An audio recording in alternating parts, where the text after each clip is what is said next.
That night, the entire forest was drowned in darkness. Only the roar of the rain echoed through the wild.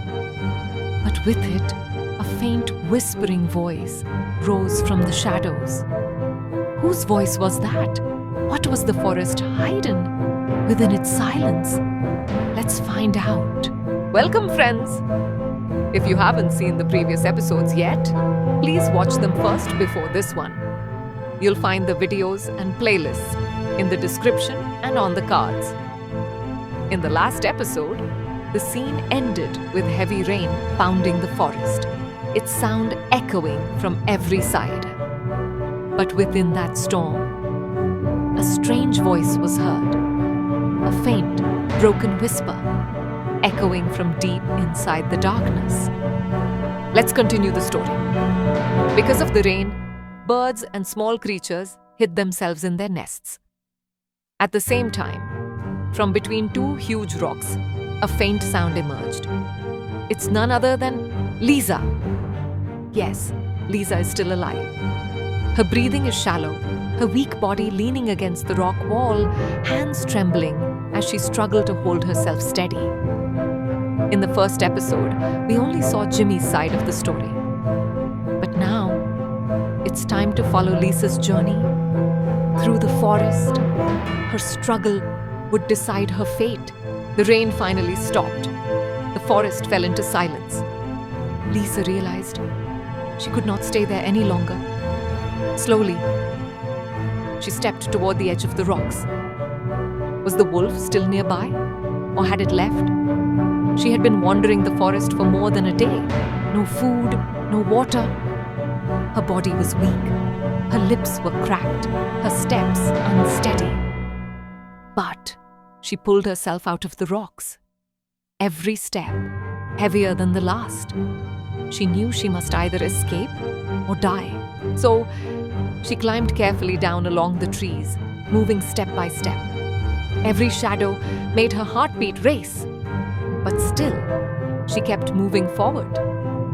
After some time, she noticed something. The wolf was nowhere to be seen, and no other animals were in sight. The forest was empty. That's when a sound reached her ears, the sound of water. She hurried toward it. Her throat was parched, her body consumed by thirst. She dropped to her knees, cupping her hands into the stream, drinking deeply. For a moment, she truly felt alive, but the question remained. How would she find the road? That night, when the wolf had chased her, she had run blindly in the wrong direction. Her terrified eyes could not find the right path. Her memories blurred by panic. Now, the river was her only guide. Its sound brought her comfort. If she followed it, maybe it would lead to the road. She began walking again, her steps weak, her body exhausted. Time passed, her strength fading once more. Then suddenly, she saw a tree heavy with fruit. Her eyes lit up. Hunger tore at her body. She climbed up the tree. Her fingers trembled, but she pulled herself upward. She plucked the fruit. For a moment, her suffering eased. But when it was time to climb back down, her eyes froze. At the base of the tree, the wolf was standing. Its glowing eyes pierced the shadows. It hadn't seen her yet, but there was no way down. Fear wrapped around her again. She was trapped in the branches. At that moment, Lisa looked around from the tree. And then she saw it. Her heartbeat quickened. Her breath became shallow. It was none other than the very place Jimmy had wanted to show her that night. There, a deep pit yawned open in the ground. All around it, strange black tissue stretched outward, quivering slightly, like living insects, yet unnaturally formed. Lisa's body trembled. Her hands weakened, clutching the branch tightly for support. Dozens of questions rushed through her mind. What was this place? What lay hidden inside that pit? Was it natural? or created by something else? That sight alone froze her heart. Fear and doubt filled her eyes. Moments later, the wolf finally moved away, its footsteps fading. It gave her hope. She grabbed the branches, trying to climb down, but her body shook with exhaustion. And then, with fruit still in her hands, her grip slipped. She fell, crashing onto the ground right beside the pit. Her head struck a rock. Her vision blurred. Her breathing faltered.